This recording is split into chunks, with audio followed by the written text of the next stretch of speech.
donc je vais vous parler des détails. Alors les détails, moi je me suis reposé la question, parce que Jean-François Lavert en parle beaucoup, les détails. Qu'est-ce que c'est un détail? Parce qu'un détail, ça peut paraître une petite chose, vous voyez, donc si c'est insignifiant, pourquoi on en parle? Et en fait, quand vous regardez la définition, le détail, c'est un petit élément, certes, mais constitutif d'un ensemble. Voilà, c'est Larousse qui dit ça. Vous voyez? En fait, le détail, c'est ce qui constitue l'ensemble. Donc si vous enlevez les détails, il n'y a plus d'ensemble. Donc regarder les détails de l'œuvre de Maria Valtorta, c'est s'approcher, essayer de comprendre la nature, l'ADN de l'ensemble. Quand par exemple, vous savez bien, quand on va chez le banquier, ce qui est important, c'est les détails. Hein. C'est ce qui est écrit en petit, puis qu'on ne lit pas. Pareil pour les contrats d'assurance. Et puis quand on a un dégât des eaux, on s'aperçoit qu'on aurait dû lire les détails. Et puis je vous ai remis une photo de Colombo, pour ceux qui ont connu. Lui, c'était les détails. Il était sur son suspect, puis excusez-moi, il y a un petit détail. Voilà. Et c'est comme ça qu'il arrivait à prouver la culpabilité et à innocenter un faux coupable. Vous vous souvenez, avec la gabardine, la 404, un petit détail. Eh ben, les travaux scientifiques, c'est un peu ça. C'est-à-dire, c'est regarder de près comment c'est fait. Pour voir s'il n'y a pas des choses qui clochent, quoi. Alors, quand on regarde, on reste toujours sur les détails, il y a une phrase qui est très intrigante, qui est extraite des cahiers, 1944, qui dit « Souviens-toi d'être tout à fait scrupuleuse. » C'est Jésus qui parle à Maria Valtorta. « Scrupuleuse. Pour répéter ce que tu vois. Même une bagatelle a de la valeur.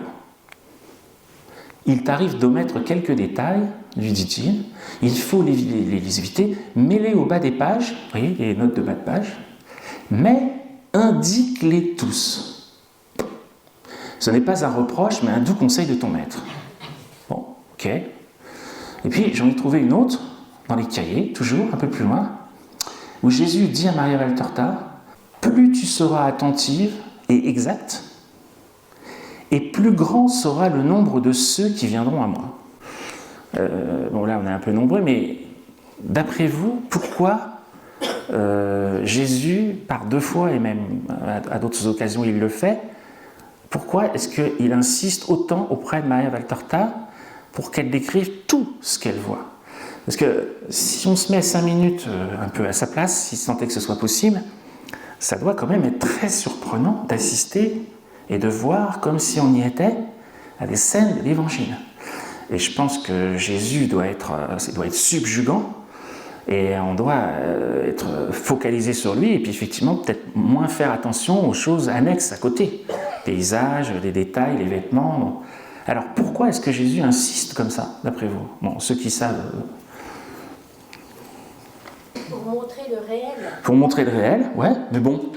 Que ce soit authentifié par les scientifiques, plus tard. Ouais.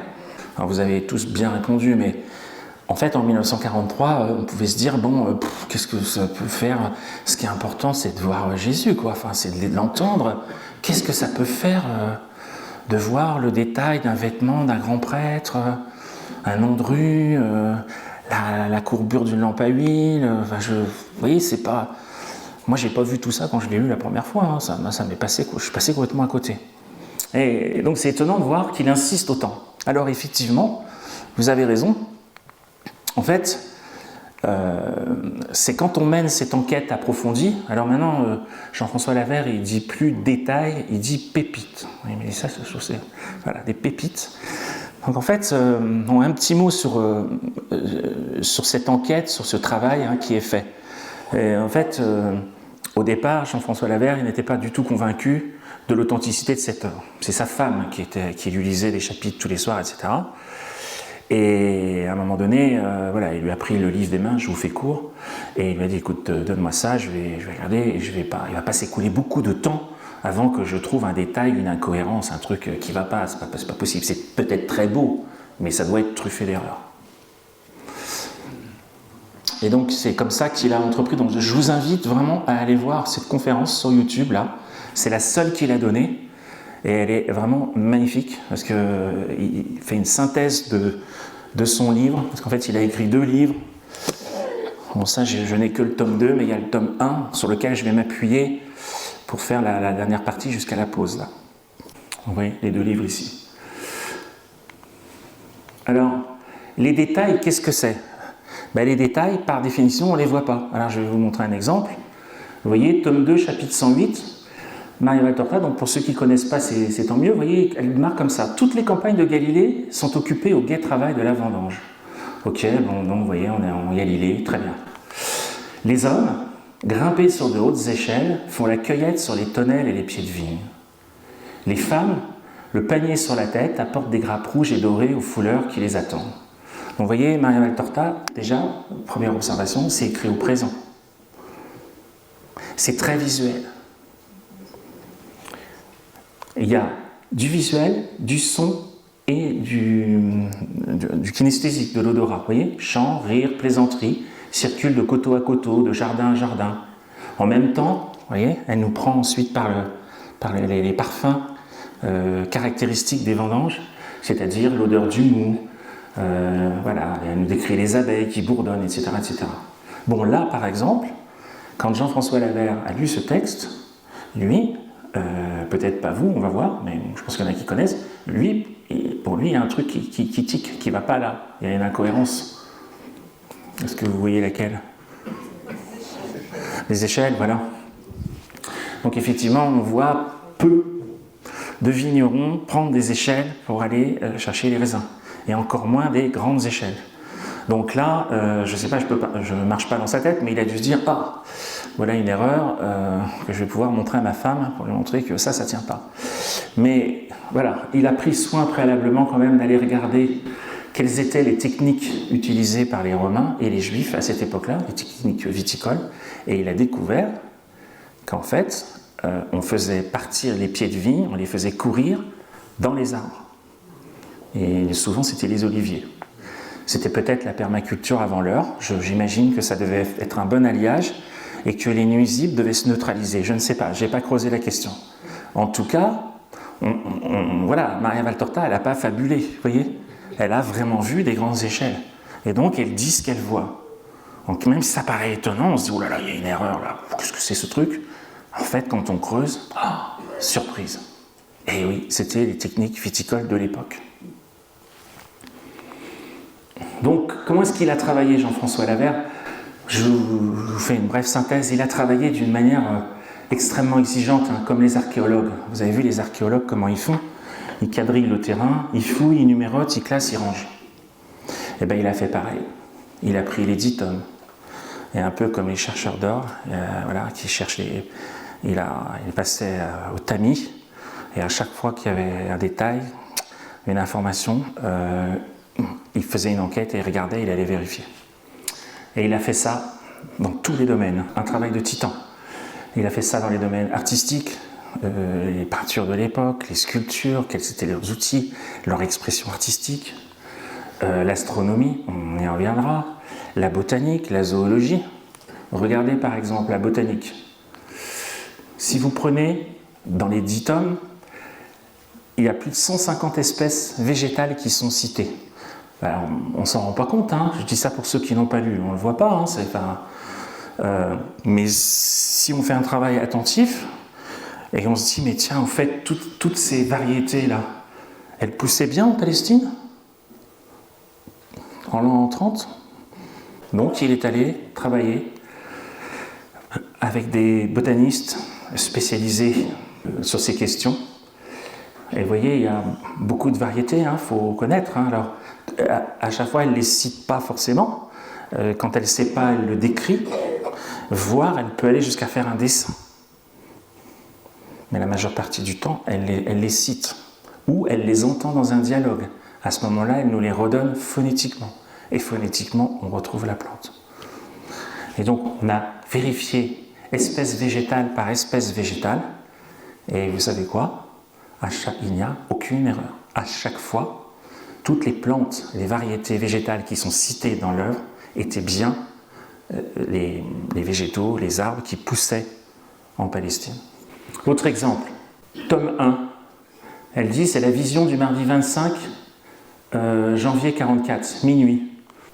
12 visions de la Sainte Famille, dit-elle. C'est en Égypte, je ne puis en douter car je vois le désert et une pyramide. Entré dans l'enceinte de la maison, Joseph met à terre le bébé, prend le métier donc à tisser de Marie et le rentre, puis traite la chèvre, etc. etc. Bon. Et vous voyez la fin, le soir tombe, j'observe le rouge du crépuscule qui prend une teinte violacée au-dessus des sables, où par la chaleur l'air semble en vibration. La pyramide paraît plus sombre. Bon, là aussi, il y a un truc qui ne va pas. Bon, je pense qu'il y en a qui connaissent ici, mais en Égypte, il y a 3 pyramides. Il y a Khéops, Képhren et Mykérénos. Donc, moi, je suis allé en Égypte, de partout, on voit 3 pyramides. C'est assez impressionnant. Donc, c'est étonnant. Pourquoi elle dit « C'est en Égypte, je ne puis en douter, car je vois le désert et une pyramide ». Donc, en fait, l'explication, c'est que... je vais vous montrer sur le film qui suit. Vous voyez ? C'est qu'en fait, quand on est à Matarea, c'est-à-dire le hameau dans lequel la Sainte Famille s'est réfugiée, Khéops cache les 2 autres pyramides derrière. Donc voici une vidéo où on a tâché de vous remettre en 3D, si je puis dire, la question de la mise en perspective et pourquoi Maria Valtorta ne voit qu'une seule pyramide. Voilà. Après, d'ailleurs, il y a une autre question, c'est... je pense qu'elle devait savoir qu'il y avait 3 pyramides, mais vous voyez, elle obéit scrupuleusement aux directives de Jésus. Tu dois décrire ce que tu vois, pas ce que tu penses, ce que tu crois. Tu vois une pyramide, tu décris une pyramide. C'est tout. Et vous voyez, sur des détails comme ça, je veux dire, c'est incroyable. On a l'impression qu'elle est allée à Matarea. Alors qu'en fait, elle n'est jamais sortie de sa chambre, Maria Valtorta. Elle n'est jamais sortie d'Italie. Elle n'est jamais allée en Palestine. Donc comment elle peut donner une information comme ça ? Sans le vouloir en plus. Je veux dire, vous voyez, c'est caché. Enfin, c'est pas caché, mais dès qu'on creuse un peu, à la Colombo, le petit détail, c'est étonnant. Et donc, je vous invite à lire et à consulter les travaux scientifiques. Les mêmes recherches, les mêmes investigations ont été menées tous azimuts dans tous les domaines. Ethnologie, géographie, géologie, histoire, toute l'industrie, les techniques.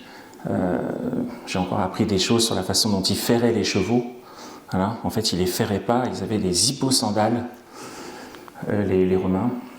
Tout ce qui touche aux techniques médicales, parce qu'on voit comment ils réduisaient les fractures. Enfin, on bascule vraiment dans la vie sociale, humaine, de nos aïeux en Palestine dans ces années-là. C'est très impressionnant. La météorologie, la métrologie, les monnaies, les distances, les instruments de mesure, etc. Tout est exact. Bon, je vous fais court. À la fin de, je crois, 20 ans de travail, Jean-François Lavert, il est arrivé à un chiffre vertigineux qui l'a laissé pantois. C'est que dans tous les domaines, 99,96% de ces vérifications, des données se sont révélées exactes. Alors souvent, dans les conférences, on dit « Oui, mais bon, monsieur, il y a quand même 0,04%. » Et voilà. Alors comme je m'attends à la question que vous ne m'avez pas posée, je vous dis « Oui, mais dans les 0,04%, il y a déjà 0,03%. C'est pas que c'est faux. C'est qu'on ne sait pas. Donc il ne reste plus que 0,01. Alors 0,01, je dirais que, je vais vous donner des exemples, elle confond parchemin papyrus. On a eu un spécialiste l'autre jour qui nous a rappelé ce que c'était. Franchement, c'est une petite erreur. Elle confond, parfois, elle démarre sa vision par une belle matinée d'été, manifestement. Vu le chapitre qui précède et vu ce qui suit, on est plutôt au printemps. Mais je pense qu'on ne peut pas lui en vouloir parce que je vous rappelle qu'elle a vu les scènes, pour un tiers d'entre elles, dans le désordre, qu'elle était malade. C'est des petites erreurs qui n'enlèvent rien à la beauté et à la puissance de l'œuvre. Il y a une scène aussi qui est très connue. Elle voit Joseph dans l'atelier et puis d'un seul coup, elle voit un tournevis qui tombe. Bon, des tournevis, il n'y en avait pas. Donc on a cherché. Et en fait, c'était un ciseau à bois. Ça ne peut être qu'un ciseau à bois. Voilà. Donc Maria Valtorta, souvent, n'est pas très précise dans l'évaluation des distances.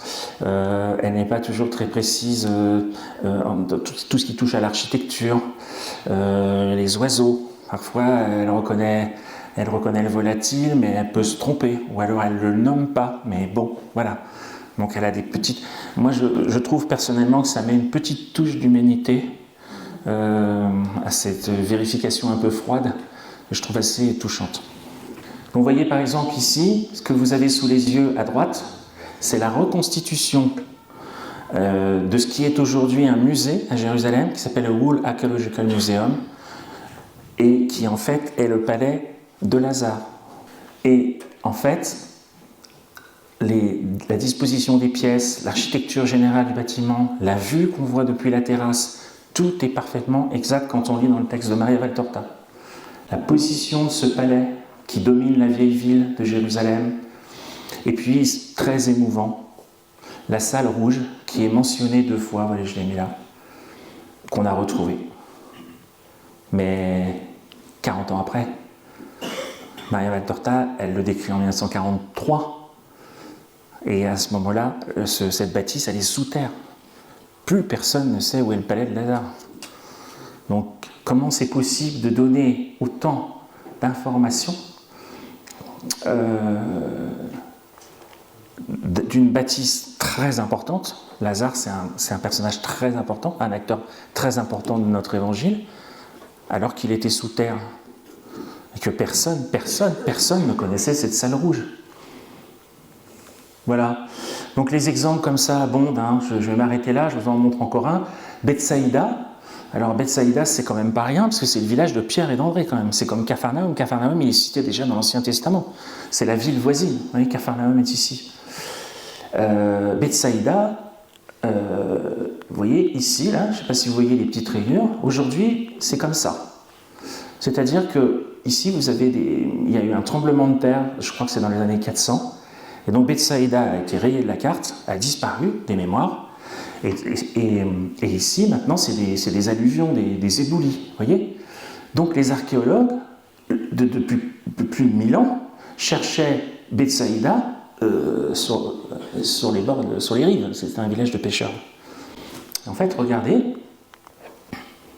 c'est très rare que Jésus intervienne comme ça dans l'œuvre.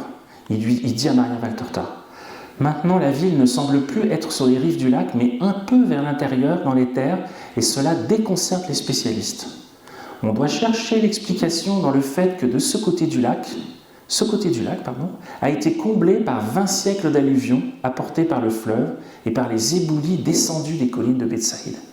La ville était alors exactement à l'embouchure du fleuve, dans le lac, et même les barques les plus petites, aux saisons où les eaux du fleuve étaient plus hautes, remontaient sur un assez long parcours jusqu'à la hauteur de Korosaïm. » Regardez, vous voyez, ça c'est l'ancienne carte, et là c'est tel que c'est maintenant.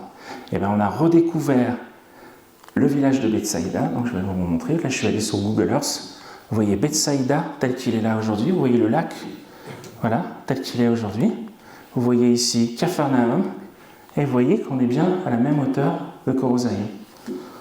Donc tout ça c'est super, mais tout ça a été décrit en 1943, et ça n'a été retrouvé, Bethsaïda, qu'en 1987. Bon, et puis je terminerai pour aller à la pause par cette petite vidéo, parce que vous imaginez bien que c'était très tentant de reprendre l'œuvre et de regarder tous les déplacements de Jésus, pour voir si c'était plausible. Est-ce qu'on va bien de telle ville à telle ville en tant de temps? Est-ce que les déplacements que nous rapporte Maria Valtorta sont crédibles ou pas?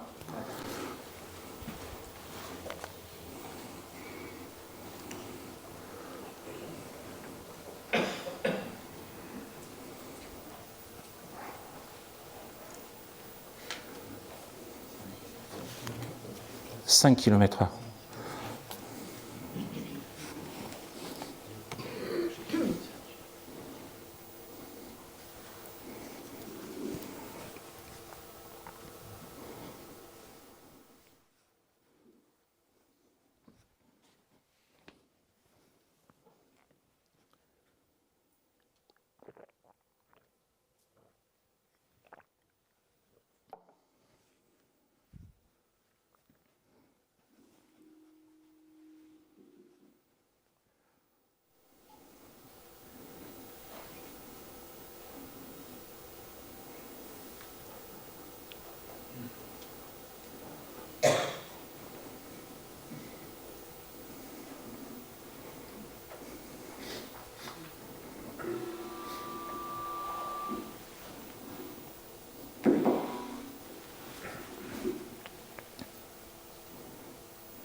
déplacement en bateau.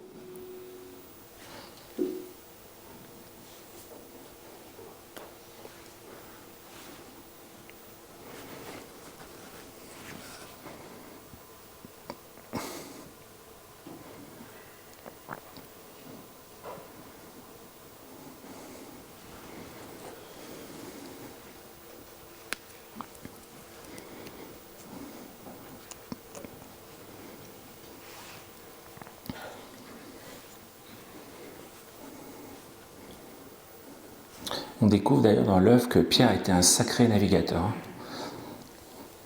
Il maîtrisait bien son environnement, mais il était capable d'aller sur des mers plus compliquées. Et donc là, je vous épargne le détail des calculs, mais même les déplacements en bateau sont tout à fait crédibles. On a même vérifié les courants, les vents dominants, etc. Ça colle parfaitement, quoi.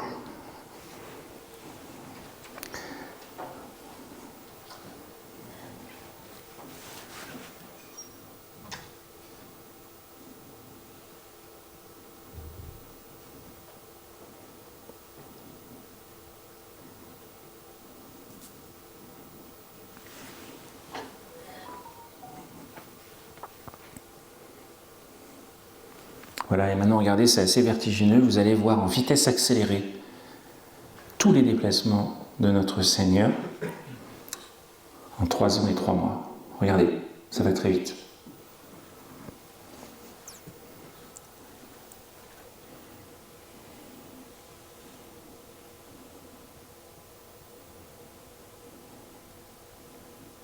Voilà, on sait qu'il a parcouru 6000 km.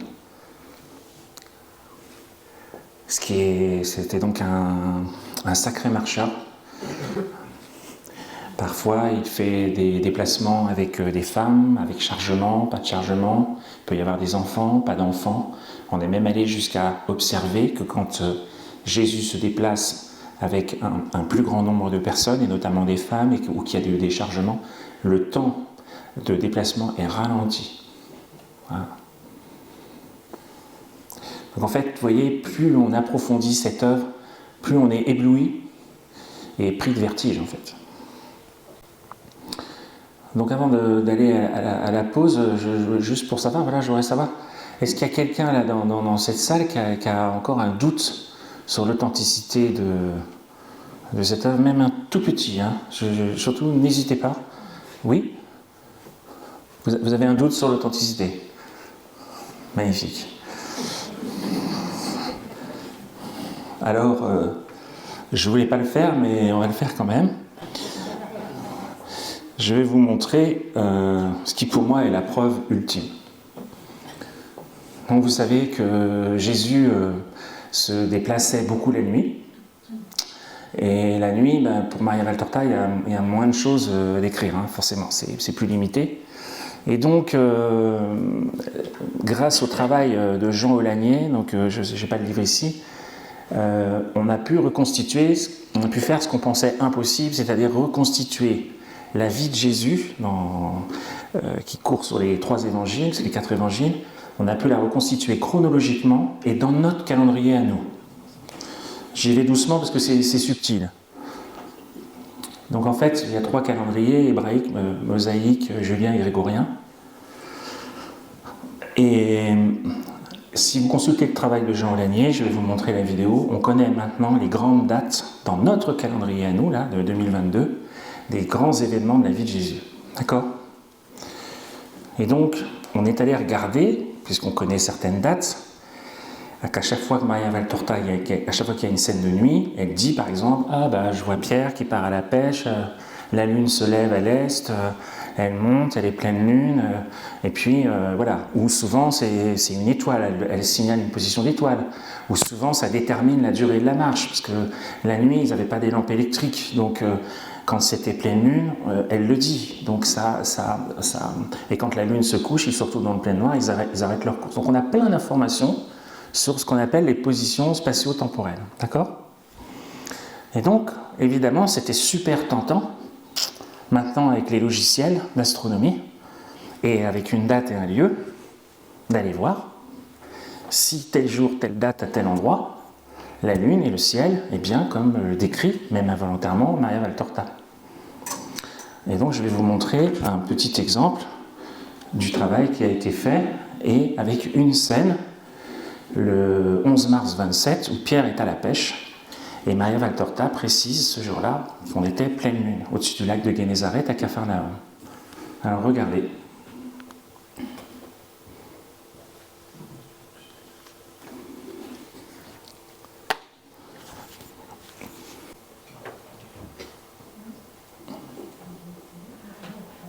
Excusez-moi, vous pouvez vous déplacer? Je vous gêne? Oui. Mais je vais le mettre à commenter. Donc ici, vous voyez le calendrier reconstitué dans notre calendrier. Et là, on va vous prendre un exemple. On sait maintenant, avec la certitude, que la rencontre entre Simon-Pierre et Jésus aura lieu le 13 mars 27. Mais quand on creuse l'œuvre de Maria Valtorta, on apprend que le 11 mars 27, 2 jours avant, Pierre était à la pêche, de nuit. Et je vous invite à aller voir ce chapitre. Il est précisé que la lune était haute dans le ciel et que c'était pleine lune. Donc aujourd'hui, on a des logiciels d'astronomie. Il y a des gens qui vont revoir comment était le ciel quand ils sont nés, ou comment c'était à la bataille de Waterloo. Voilà. Mais on peut faire des choses encore plus intéressantes. Donc vous rentrez dans le logiciel Capharnaüm, vous voyez. Voilà. Vous réglez à la date du 11 mars 27. Comme les astres tournent toujours dans un sens logique, en fait, le logiciel les fait retourner dans l'autre sens. Et regardez, c'est juste extraordinaire. Vous voyez là, sous vos yeux, le ciel tel que pouvait le voir Pierre depuis son bateau cette nuit-là. Et vous pouvez déjà apercevoir qu'on est pleine lune.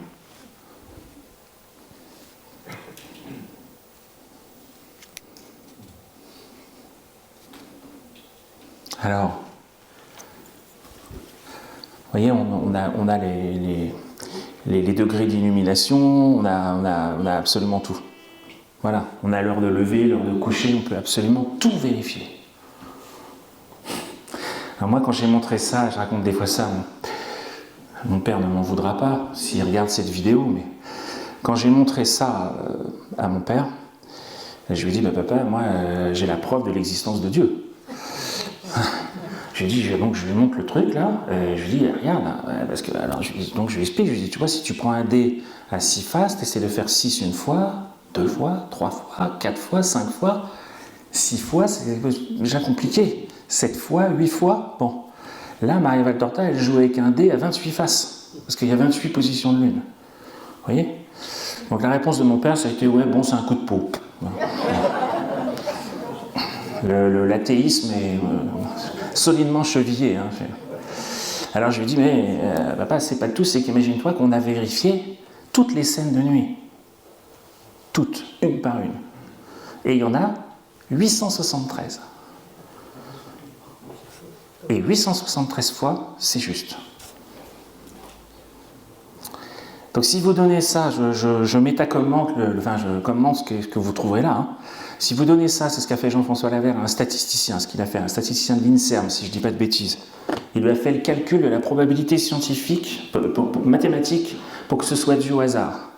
Et le chiffre, c'est 10 puissance 80. Voilà, oui. Voilà une réaction.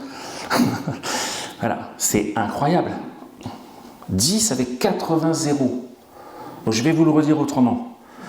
La probabilité pour que Maria Valtorta ait pu décrire 873 fois de suite précisément les positions de lune ou d'étoiles est nulle. C'est la preuve absolue de l'authenticité de cette œuvre. Il y en a plein d'autres, mais celle-là, elle est définitive.